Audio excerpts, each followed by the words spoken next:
I actually didn't really believe in Swami, when I was a teenager. And then I think when I saw him, when he talked to me first time, I instantly connected, and I knew that, this is God I'm talking to. The first darshan I had with him, when he came out of the airport, in Hyderabad, I was on a motorbike. And then next, Siva Paturi and his buddies from Hyderabad went to see Sai Baba on their bicycles. And we really want to do something special for Swami, right? I said, let's just go on bicycles and go on bicycles. Yeah, from bicycles. Hyderabad? Yes. How long did that take? It took us 7 days. We were sending telegrams to Swami where we were every day, saying, Swami, we are here, and so on, right? Yeah. So we would send him a report. But interestingly, he was actually, telling the devotees in Puttaparthi, my boys are coming from Hyderabad, on bicycles. Right? So he definitely had you on his radar. Absolutely. Sai Baba would go on for years referring to Shiva and his pals as rowdies and put them all to work as his personal ambassadors of love and goodwill. It is an enchanting story. Welcome to Souljourns. This interview was recorded in the United States in the summer of 2018. Shiva, let's just begin with the obvious. Let's start at the beginning. Sure. How did you first become aware of Sai Baba? So, like most of the people growing up in India, I actually didn't really believe in Swami, when I was a teenager. Then we were living in a rural part of India called Tenali. Then we moved to Hyderabad in 1990. In 91, Swami came to Hyderabad, and preceding to that, his arrival, I actually met a youth group in Hyderabad that time. They were just starting as a youth group. They were trying to set up for Swami's visit. So I had a chance to, be part of the Seva activities with the group. And that's the beginning, really. He hooked me with Seva, and eventually I'm here now. As they say, he hooks you and then he cooks you. Exactly. Did he cook you very long? He did cook, yeah, absolutely. I mean, all of us go through that, hooking and cooking, yeah. And how did you overcome, assuming you may have been like a lot of people, initial doubts, frustrations, questions, how did you overcome those with Baba? I think for me the biggest draw was, the Seva aspect of it. I mean, I was actually inspired by the service he was doing to mankind. And that actually sort of opened up, my thinking, or sort of my, all my doubts, really. I mean, I said, okay, of course, people are saying he's God, but let's just go check him out, right? Yeah. And so I went there and I saw the service that he's doing at the hospital they were building at that point of time, the first hospital in Puttaparthi, super hospital in Puttaparthi. And then I met all his devotees who were really, doing a lot of service in villages and in the city in Hyderabad and so on. Just that really was the greatest inspiration. And of course, and once you go, and that's my first step, right? I mean, he sort of took 9 steps and brought me into his fold. So you're from Hyderabad. I'm from Hyderabad. And you've been with Swami now for a good number of years. 1991 is the first time I saw him physically. And here you're living in San Francisco today, having lived in Minnesota and other places around America. And you said, we know he's God, very casually, and yet that's an enormous hill to climb. Yes. How were you able to do it to the point where you had conviction in your heart that Sai Baba's God? Yeah. I think a lot of people ask me that question. That's right. I think it's, everybody has their own way of, figuring out that aspect of it.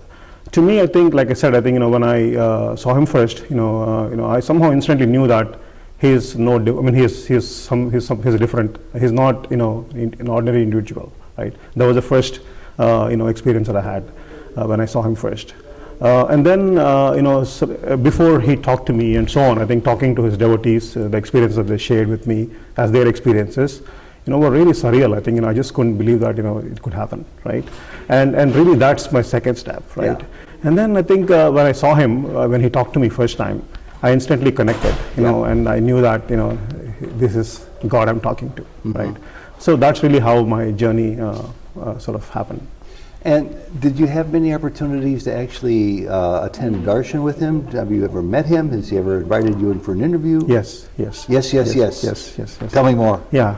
So the first darshan I had of him was when he came to Hyderabad, and I was part of this group that was actually helping facilitating his visit in Shivam area. I was in my 11th grade, really, or 12th grade actually, right? I was basically, trying to do everything possible to please him. I remember the first darshan I had with him when he came out of the airport, in Hyderabad. I was on a motorbike just trying to chase, and really don't know why I was chasing actually, right? I was chasing, I could basically just, drive like this looking at him, and he looked at me, he smiled at me, right? Really? Yeah, I mean, it was just a phenomenal So experience. you'll never forget that first Really, glance. absolutely. It's just first glance. That stayed with me all my life. I mean, I still remember, I can really, very clearly recall that, very vividly actually. And then he came to Shivam, and we were doing a lot of seva actually, like, in the kitchen, or, some of our friends actually were his escorts on the bike. They were actually sort of his pilots on the bike. So Swami talked to us several times during the process, joked with us, and then when he was leaving, he actually asked us to come to Puttaparthi. He said, "Hey, I want to see you in Puttaparthi." Did he? Yes. How many of you was he addressing? A handful of people? Yeah, just handful of us. I think about Swami had 7 pilots, and then a few of us, maybe 10 of us actually, along with the group. So we were all together. So how did you respond to that invitation? And of course, I was in my 12th grade. I didn't know what to say, and everybody was jumping up and down as they wanted You'd to never go. been to Puttaparthi before? No, never been to Puttaparthi. Didn't know before. where it was, probably. I sort of heard about it, but yeah, I know it's somewhere, rurally out there, exactly. South of Hyderabad. Yeah, exactly. Never really been there. But yeah, I think it was just, I didn't really know how to react, but I said, okay, yeah, I'll go, right? And then, so Swami left, and the group reassembled, and we really want to do something special for Swami, right? I said, let's just go on bicycles to Puttaparthi, right? So we decided to, get together as a group and go on bicycles? Yeah, From bicycles. Hyderabad? Yes. How long did that take? It took us 7 days. And we had this. See, when you tell that to somebody in America, it's like going from perhaps Los Angeles to San Diego, but you're not going in a car, you're going by bicycle. Yes. In 7 days, Yes. that's a huge investment. It is, and also the bikes are not those bikes that we have here, right? I mean, they're like, really old style bicycles, and they're not really. One speed and one Exactly. more or less brake that Exactly. may or may not work. Exactly, and I think, I mean, they're not designed for any long distance biking, to be honest with you. So we, sure enough, 3 months later, we're all on bikes, going to see Swami. Do you remember that trip, that Oh, first absolutely, journey? absolutely. That had to be an excursion of a lifetime. You probably really didn't know what you were getting into. Yes, totally, yes. I mean, we were sending telegrams to Swami where we were every day, saying, Swami, we are here, and so on, right? Yeah. So we would send him a report. And Swami And of course, he had no way of responding. He never sent telegrams back, did he? he didn't. But interestingly, he was actually, telling the devotees in Puttaparthi, That you're my coming. boys are coming from Hyderabad, on bicycles. So right? he definitely had you on his radar. Absolutely, and there was tremendous momentum actually that sort of built up in Puttaparthi, anticipating this group's arrival. I still remember that actually. And we landed, and Swami started talking to us, several times during those days, and would give directions. And really, I think at the end of the trip, we asked Swami, we want to do this more often. We want to come every year, right? Come on bicycles. Swami was very happy, and he said, come, but really come while serving villages. So don't just come. Come on bikes, but stop in villages, go and do seva there. Really? And come. And that's sort of the genesis So of Gram along the Seva. way, you helped people wherever you found them Yes. on your bicycle trip. Yes. To and from? Yes. That's 14 days of travel. No, I think it's we would go back on the bus. So Okay. we would put this one way, so from Hyderabad to Puttaparthi, and then 7 days we would stop. We had a schedule, right? We would start early in the morning, bike for X number of hours, then go into the village. And Swami actually told us first time how to actually go to village. They will not receive you well first because you are new people. You're coming on. They'll call you Total strangers. Yeah, and they would call you Naxalites. Swami, you guys are, they use Swami. They would call you what? Naxals. Naxals. Yeah, the extremists, right? Sort of the people are causing, Okay. trouble to the So they might be like hooligans or something. hooligans, exactly. Yeah. And So what did you do? What did you say to win them over, to let them know? yeah, Swami actually literally gave us what to do, told us what to do, right? So he would say first, food. I think you basically go and, serve food, right? So we would actually, and he told us, don't just buy food, collect the food, like, for a month, right, from your houses, save food, and then bring that food, cook it. On right? your bicycle? On the bicycle. Cook it once you get there to the Yeah, villages. exactly. Cook and give it to people. Give it to people, right?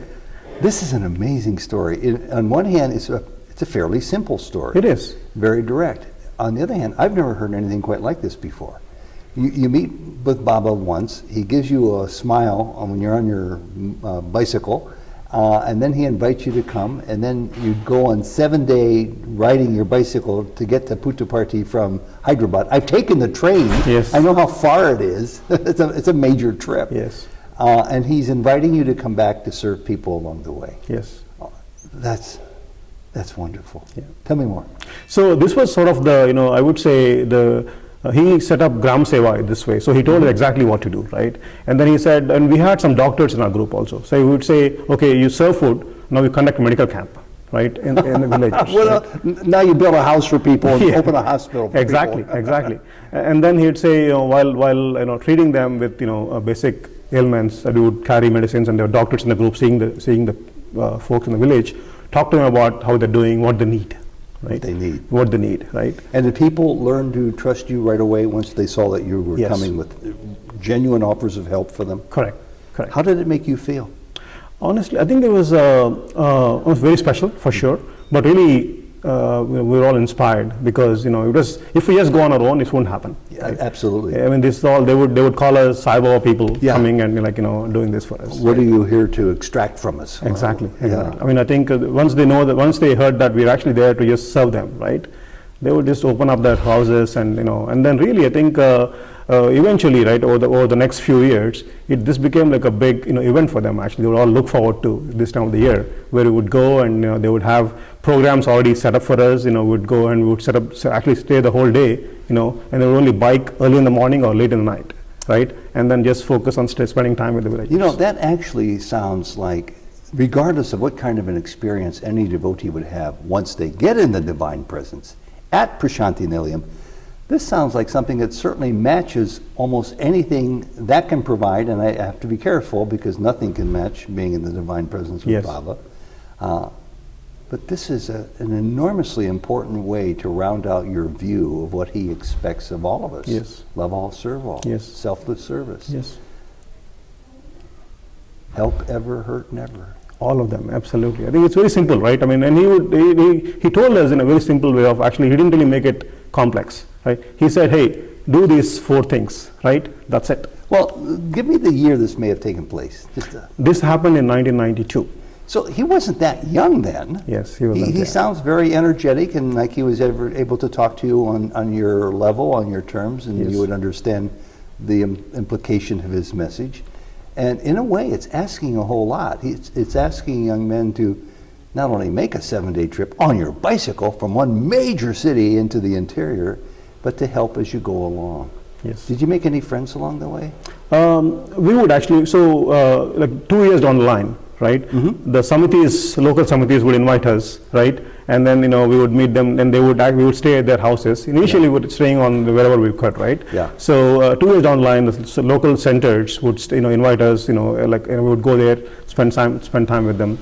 And then they would feed us. And it sort of became, like even for them, it was as if Swami's students or Swami's children were coming, along. So it's their opportunity to serve us. So that's what I was going to ask you. How many of these people were even aware of Sai Baba?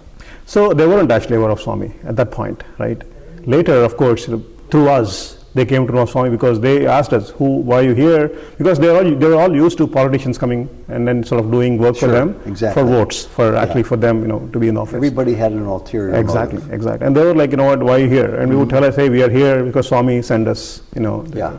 So that is how they sort of, Swami came into their lives, right? We were instruments in sort of way, right? Sure you were. And then I think I remember down the years, like maybe 4, 5, 6 years later, when we actually went there are Sai temples in this villages. I mean, So that's people how really took him absolutely. to heart. Absolutely, Yeah. absolutely.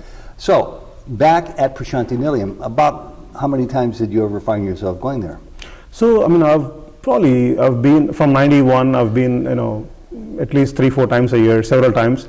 In the recent past, before we moved here, we were going there, same. So 50 times, maybe even more than that, I guess, several times. Yeah. And you said that you had a chance to cast your eyes upon him more than once, and that you had a chance to speak with him and have interviews. Yes. Anything noteworthy you want to share with us? I think all our interviews actually were. So Swami would call us, a group of us. Swami would call us Hyderabad boys. That's the name that Swami gave Hyderabad us. boys. Yes, right.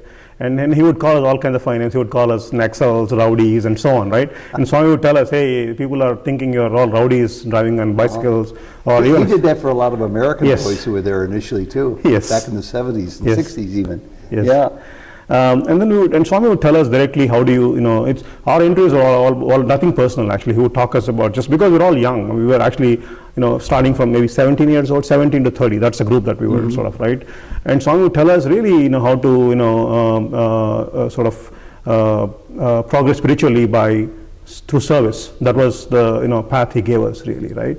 And he would tell us, and he would actually encourage us, ask us every question about how things are going on, what are the activities that we're doing, right? For example, I remember once Swami asked us to go do bhajans in a jail, right? So we were actually in a jail, like high sort of intensity or high security jail in Hyderabad. Real right? bad guys. Yeah, bad guys, real bad guys, right? And they probably knew nothing about bhajans. No. Probably had never heard Sai Baba's name before. Yes, they never heard of that. Yeah, absolutely. And what do you think you accomplished by doing that? I think Swami said, just go and spread the positive vibrations. That's the Positive vibrations. Yes, right. Yes. I'm just, I'm preparing for this talk in San Francisco on Baba's birthday coming up tomorrow, 2015. And I'm looking over some videos I'm sharing with the people tomorrow. Yeah. And one I'll tell you right now is with the Pink Twins. And he pointed out to them in front of all the people, all the gents on the mandir, and the so-called VIPs, and he said, "You see these two? They serve more than all of you combined." Yes. In a manner of speaking, they serve with the mind. They sit and radiate love to people in need, people in prisons, people in villages. And so that's what you were doing. Yes. Baba had you doing that, Exactly. training you that way. Exactly. And he would actually, so we at some point we stopped going to jail because we didn't have the schedules weren't working out, or the crowd, we didn't have enough numbers showing up. So he would ask us, hey, why are you not going, right? And just, and he would tell us, even if one person can go, because, and he actually said, after we started going there, a lot of the prisoners sort of started reading Swami's literature out of curiosity, and it changed their lives, right? Well, of course it would. And not to mention those people who never picked up another thought about Sai Baba, perhaps. The vibrations, exactly as he said, I have no doubt, Yes. Lifted their load a little bit. That's right. Their fear, their pressure, their frustrations about being in prison. That's another great story. I love coming across Baba devotees who are doing the obvious that none of us ever stopped to think about. Right. And you were doing the obvious under his direction. Absolutely. And at that time, honestly, we were in Swami was not talking to us anything anything other than just service, right? Just serve. That's it, right?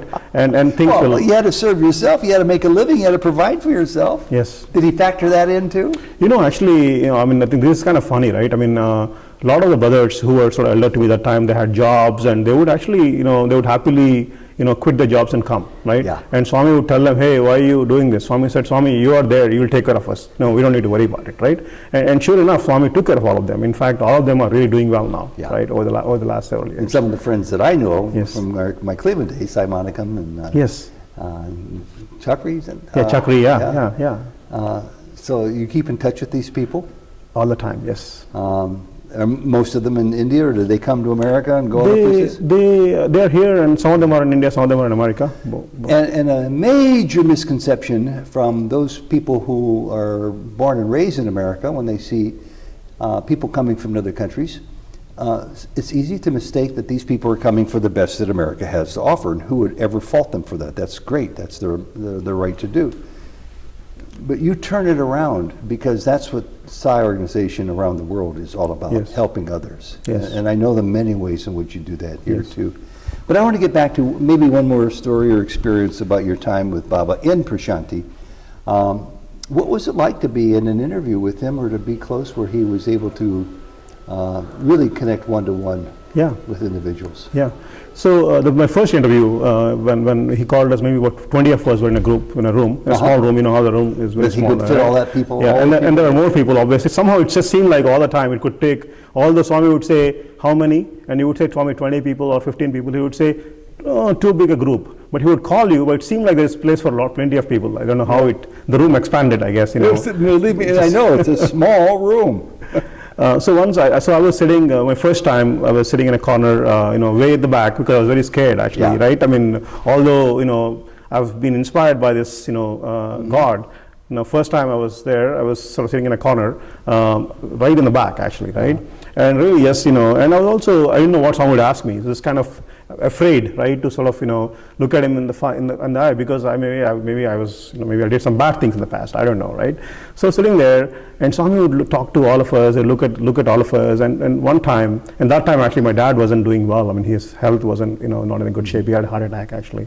So I wanted to ask Swami, Swami, dad is not doing well, but I was too scared to even utter a word, right? So as soon as that thought came in mind, I wanted to ask Swami. Swami looked at me and Swami spoke in Telugu. He said, Swami anda dandiga undi, bangaru. Which basically means... And which you immediately understood, because Absolutely. Telugu was the language of that I Andhra spoke. Pradesh. Yes, yes. And And mostly what Swami said was, Swami's grace is an abundance, don't worry, right? That's what he said. Now, how did you take that to mean that might be for you about your dad? Because he looked at me directly in my eyes, right? I mean, I was just, I had this thought in my mind. And then repeat again in English what he said. Swami's grace is an abundance. Swami's grace is in abundance. Yes. Did you take that to mean that your dad was going to be okay? Yes, that's what I took. Yeah, Did he absolutely. turn out to be okay? Yes, he lived, after that for several years. It was just, it was honestly, if he had not gotten well at that point of time, we would have really suffered as a family. Sure. Because he was On the many only. levels. Yeah. So really he lived, for several years after and took it off. I think it's So I think certainly it's Swami's hand. For sure. And did you ever have a chance to be with somebody who had Swami reveal something about their lives, and as he did with you, that you can remember, or other instances where people walked out of that interview room knowing that they just had an audience with the divine? Yes. And help me out here. I'm trying to figure out how to extract from you the information as to what your secret is, that you don't just have the opportunity to meet with Sai Baba and be impressed and learn lessons from his lips, Yeah. but to carry him in your heart as you are, Yeah. obviously, Yeah. for the rest of your life. How Yeah. does that happen? I'll tell you another story actually. Yes. Good. In the same interview actually, my first trip to Prashanti, I was, I never really lived in a shed, remember those dorms in the way in the back. So In the sheds? In the sheds, yeah, right. Yeah. I never lived in a place like that in the in all my life before. Not really well off. We were living comfortably. I didn't understand the whole idea of sleeping in with a lot And of you stayed there people. more than once, apparently. Yeah, yeah. Just for those who are watching, do you remember how many rupees they cost each night? It's I don't even remember. I think it's so little. I Yeah, think, like just 5 or 10 rupees Yeah, exactly, maybe. exactly. And there's so many people, right? And I think we were there for I think 7 days in the shed, right? And honestly, I was not very happy. No, you sleep on the floor. Yeah, sleep on the floor, mosquitoes. With 100 people around. Exactly, and the bathrooms are really bad, right? They're it's like beyond bad. Yeah. So we would just take showers so that we don't see anything on the floor, right? So get up in the morning at 2 o'clock or 3 o'clock in the early hours. Yeah. So you don't see anything what you're landing on, really, right? And take showers. So I was really kind of upset about it, the whole experience. So again, I didn't really, in the same when we were exiting the interview, right? Swami looked at me and he said, next time, right, whenever you come, we always stay in a room. Really? Yes. So he knew that you had it with, with Yes. the sheds. Yes. And yet some people go there and they look forward to living in the sheds because it keeps them humble. Yes. So it serves everybody in Yeah. a way that. And finally, you had enough, and he knew that. Yeah. And then he put you in a room from that point. Yeah, and that being said, though, I think the 7 days outside of the inconveniences we had, Yeah. the stories of people that we heard of people living in sheds, I mean, we won't hear anywhere, right? No. People would come from, North India, somewhere from Jammu, Kashmir, right? They would have taken train for 7, 8 days. And they're out of money. They Out of don't money, have enough money right? for food. They Yes. don't know where they're going to stay. Yes, yes. And they're all touched by Swami. They would have seen Swami, in their homes, or really phenomenal stories you can hear in the sheds. Do you know of anybody else from Hyderabad or anywhere else in India, people who are not Sai Baba devotees, who ever had any comparable in experience? Is there any other guru, avatar? There's no other Purna avatar, but is there another experience in your lifetime that you can relate to that seems similar outside of the Sai Baba experience for you in your life? I think the closest I can think of personally for me was when I actually met Amachi. Amachi, Yeah. the hugging yes, saint. Yes, the hugging saint. Yeah.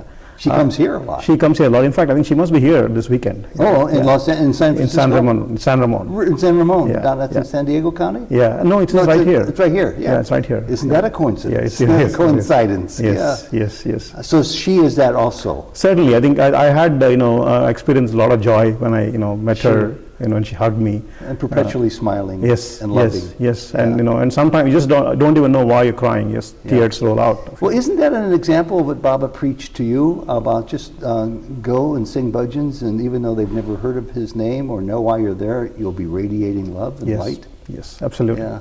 I would agree with you. Okay, last chance. Anything else that's on your mind that you'd like to say, whether it's a first-person experience or something else that might be a good way to wrap this up?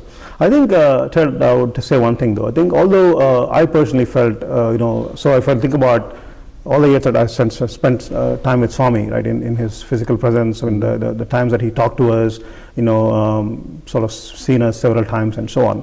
But I think for me, a lot of learnings came actually when I came to the US. I think it's kind of interesting. Really? Yes. Now that is a surprise. Yes. Because... You mean spiritual insights and learning about Baba and learning about yourself? Yes. Okay, explain that a little. So I think when we were in India, we were just, going to see God whenever we can, right? I think it's like that. Get on your bicycle and see God. Exactly, right? But when I came here, I remember I came to grad school here, just miserable, didn't really know anyone, right? Just came to, staying with a bunch of new people. And I happened to go to a center. Just the kind of help people sort of offered me, tried to pick me up, driving so many hours really, right, to pick me up, take me to center, right? That actually, that experience, honestly, and so seeing Swami, so far away from Puttaparthi and all these people, right, really changed my life in a lot of ways, I would say, right? That actually maybe brought in real transformation in a lot of ways that I could certainly see. And what about the future? You've tied this up really nicely, because I happen to agree with you. I think the more we progress along this spiritual path, it really doesn't make any difference if we're in the security and safety and love of our hometown, home country, or wherever we might be. Yes. The journey continues. As my wife Jody says fondly and frequently, he has us in training, all of us. And when you're in training for the prize we're after, which is self-identity of the highest nature, it can't ever end. Yes. So what's in store right now for Shiva as you look down the road a little bit about career goals? That's one thing. Don't want to know about those because I know you're going to be a success. Family goals, those are going to happen. They're going to unfold. And what about personal, very, very private spiritual goals for you? Yeah. So I think when one of the interviews that I had with Swami, I actually asked Swami, Swami was sending us out, one by one, right? And I had a chance to sort of sit, and ask Swami, Swami asked me, what do you want? I said, Swami, I want nothing, right? And then he would sort of say, no, ask me. He would prod me several times. Then really, I asked Swami, I want to sort of stay with you and come back, in my next life and your next life and serving you.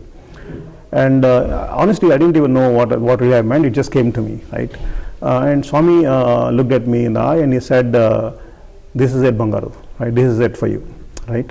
So, he would have meant that maybe this must be last life. I'm not sure what actually it meant, right? So I'm really trying to figure that out, right? And see, and if Swami said, you're here, this could be your, last chance, right? I want to sort of fulfill the obligation of living my life in such a way that it is my last life. Well, does it make any difference? I guess it doesn't. I mean, it doesn't, right? I mean, it dawns on me as I'm listening to your words, that's an enormous declaration he's made about you personally. Yes. This is it. Yeah. Whoa. To an outsider listening in for the first time, you would have to do a little convincing to make that person perhaps see what is meant by that. Yes. But it's filled with endless possibilities. It is. It is. And I think I take it as a responsibility, really, right? I mean, sort of, suddenly he is given this responsibility, to live my life, to lead a life, that he wants us, all his devotees to lead. Seems to me you're doing it. Here it is, 2015, as I said, in San Francisco, and you're living your life, and you're here on a Sunday, a beautiful sunny Saturday afternoon. You'll be tomorrow, and this is what you choose to do when you could be out doing one of 100 other things. Absolutely. Well, this has been great. Thanks so much. Thank you so much for sharing from your heart and your life. Thanks so much for the opportunity. Sai-Ram. Sai-Ram. Okay, what are your duties this weekend? So I've been sort of obviously helping out with the setup the last couple of days, really. Last night we were here all night setting up the whole hall. I think I'm here to participate, enjoy, and see Swami and everyone. Really, that's what the intent for